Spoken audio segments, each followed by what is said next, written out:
नमस्कार, मी उल्हास. माझ्या विचारपीठावरती आपले मनपूर्वक स्वागत. मित्रांनो, घात असो, अपघात असो, काही असो, अजितदादा मरणे शक्य नाही.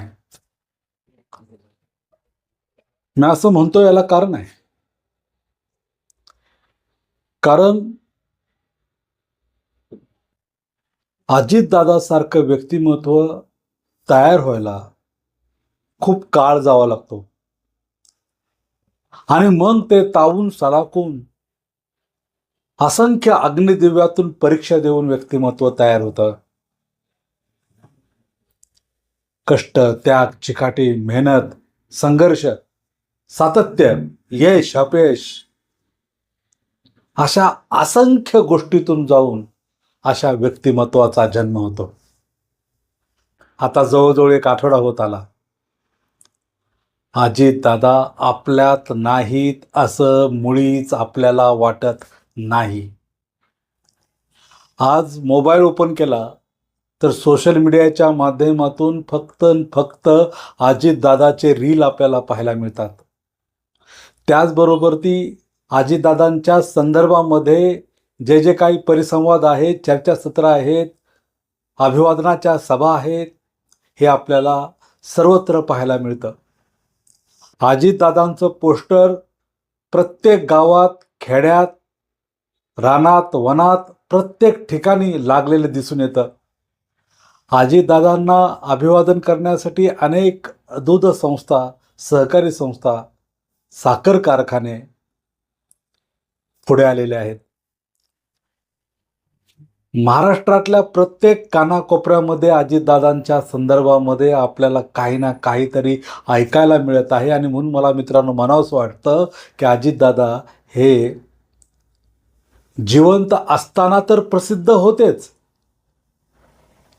वेल नोन होतेच, परंतु त्यांच्या अपघाती मृत्यूनंतरना सुद्धा अजितदादा प्रचंड व्हायरल झालेले आहेत. आणि म्हणून मित्रांनो मी म्हणतोय की अजितदादा मरणे शक्य नाही आहे. अजितदादा विचाराच्या माध्यमातून जिवंत आहेत. अजितदादा शेतीच्या वेगवेगळ्या नव्या प्रयोगातून आणि कृषी मेळाव्यातून, संमेलनातून जिवंत आहेत. अजितदादा सहकारी साखर कारखान्याच्या, त्याचबरोबर सहकारी संस्थाच्या अनेक अशा वेगवेगळ्या संशोधनातून, वेगवेगळ्या संस्थाच्या माध्यमातून जिवंत आहेत. अजितदादांना महाराष्ट्राची माती कधी विसरणार नाहीये, इतकं त्यांचं जीवन अलौकिक आहे आणि भव्य दिव्य आहे. प्रारंभी बिंदू कसा असावा?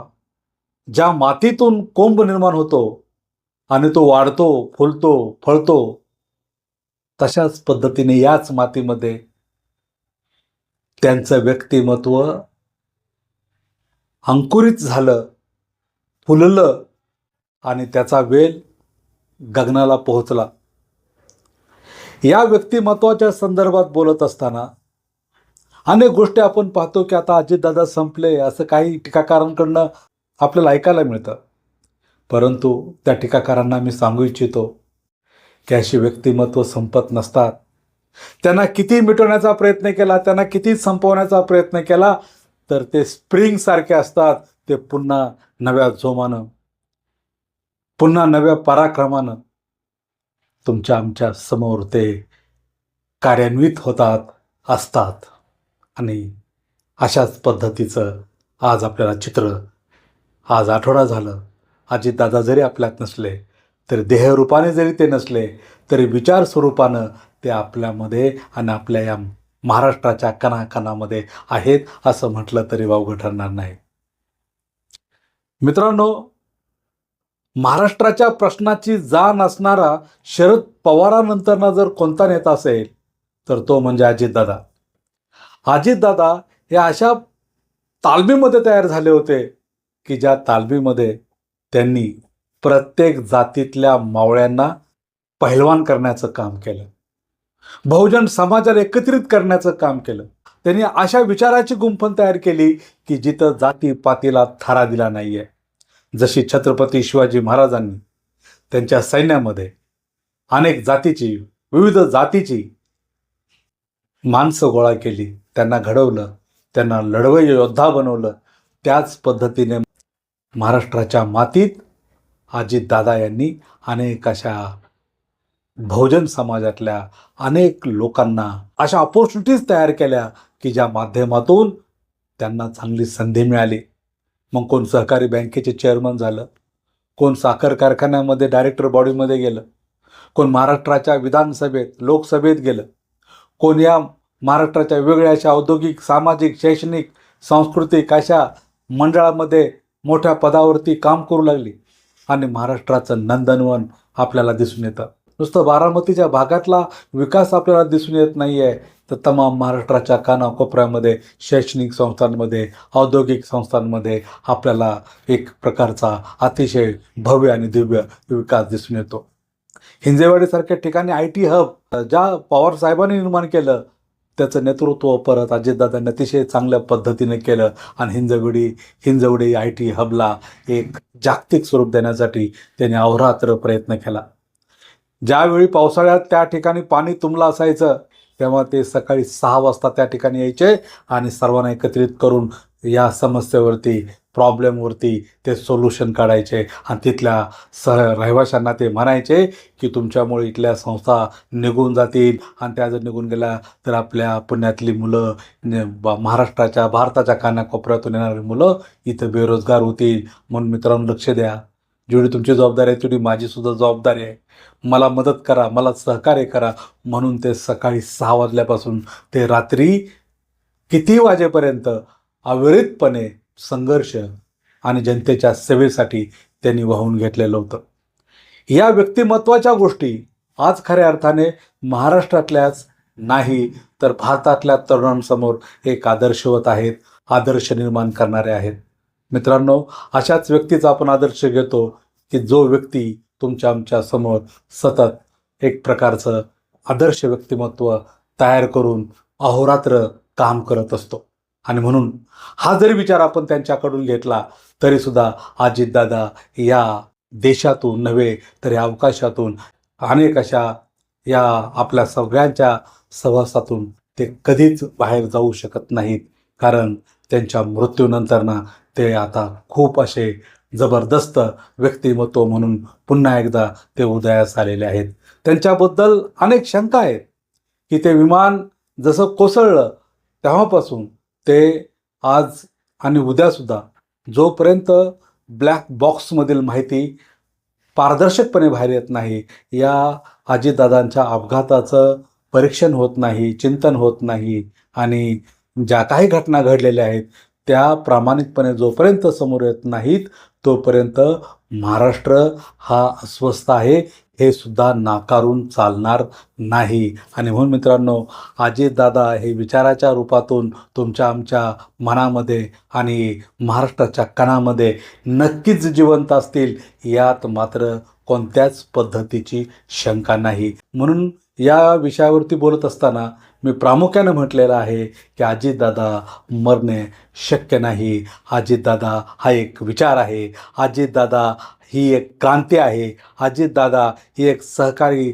आणि औद्योगिक कंपन्यांमधील संस्थांमधील अग्रणी व्यक्ती आहे आणि ही व्यक्ती खऱ्या अर्थाने तुमच्या आमच्या प्रेरणादायी तुमच्या आमच्या समोरची प्रेरणा आहे आणि ही प्रेरणा कदापि संपणार नाही आहे. अशी एकंदरीत अजितदादांच्या या अपघाती मृत्यूनं तुमच्या आमच्या समोर अजितदादांना जिवंत करून गेलेली गोष्ट आहे. अजितदादाचा अपघात जरी देहरूपाने झाला असला, अजितदादा जरी अपघातात निघून गेले असले तरी अजितदादा त्यांच्या कार्यातून तुमच्या आमच्या मनामध्ये सदैव अमर असतील, शहीद असतील, हे मात्र कुणीही टाळू शकत नाही. आणि म्हणून मित्रांनो, आज जेव्हा आपण त्यांच्याबद्दल, त्यांच्या आठवणीबद्दल, त्यांच्या कार्याबद्दल स्मरण करतो तेव्हा अजितदादा किती मोठे होते याची प्रचिती आपल्याला आल्याशिवाय राहत नाही. आणि म्हणून अशा महापुरुषाला, म्हणून अशा नेत्याला आज आपण खऱ्या अर्थाने आपल्या कृतीमध्ये आणायचा प्रयत्न करायला हवा आहे. तरच मित्रांनो, अजितदादांनी पाहिलेली जी स्वप्न आहेत ती साकार होतील. त्यांनी जनता दरबार भरून लोकांना जागच्या जाग्यावरती न्याय देण्याचं काम केलेलं आहे.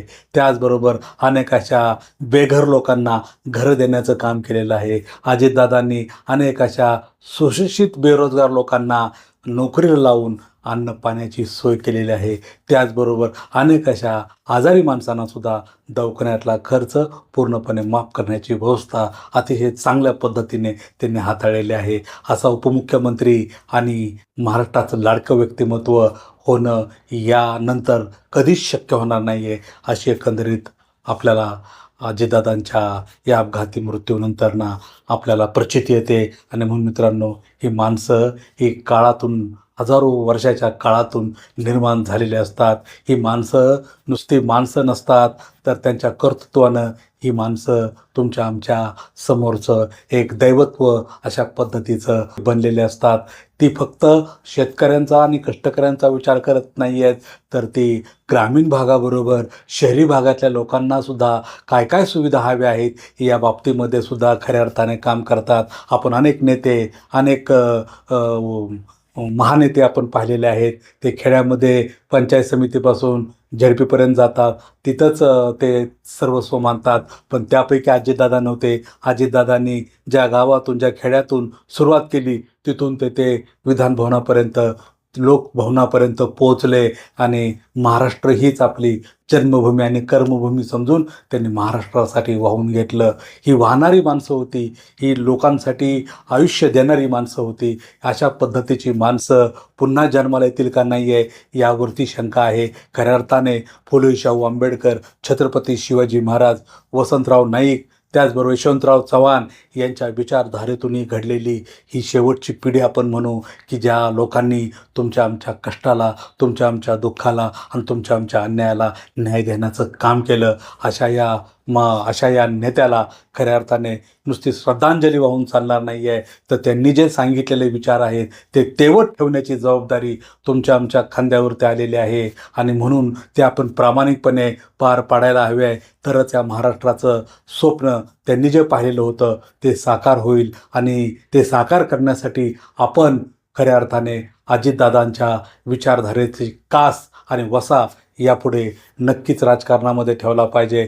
तरच खऱ्या अर्थाने महाराष्ट्राच्या राजकारणामध्ये आपल्याला अजितदादा दिसून येतील. त्यांच्या विचाराने, त्यांच्या कर्तृत्वाने ते आपल्यामध्ये जिवंत आहेत. ते कुठेही गेलेले नाही आहेत. त्यांचा विचार तुम्हा आम्हाला तारणारा आहे, आपल्याला बुडवणारा नाही आहे. आणि म्हणून मित्रांनो, अजितदादांना पुन्हा एकदा मी कोटी कोटी प्रणाम करतो. आणि अजितदादा, तुम्ही आमच्यामध्ये विचार स्वरूपाने जिवंत आहात. अजितदादा, तुमचं मरणं अशक्य आहे. तुम्ही मरूच शकत नाही. तुम्ही अमर आहात, तुम्ही शहीद आहात, तुम्ही खऱ्या अर्थाने महामानव आहात. धन्यवाद. Thank you very much.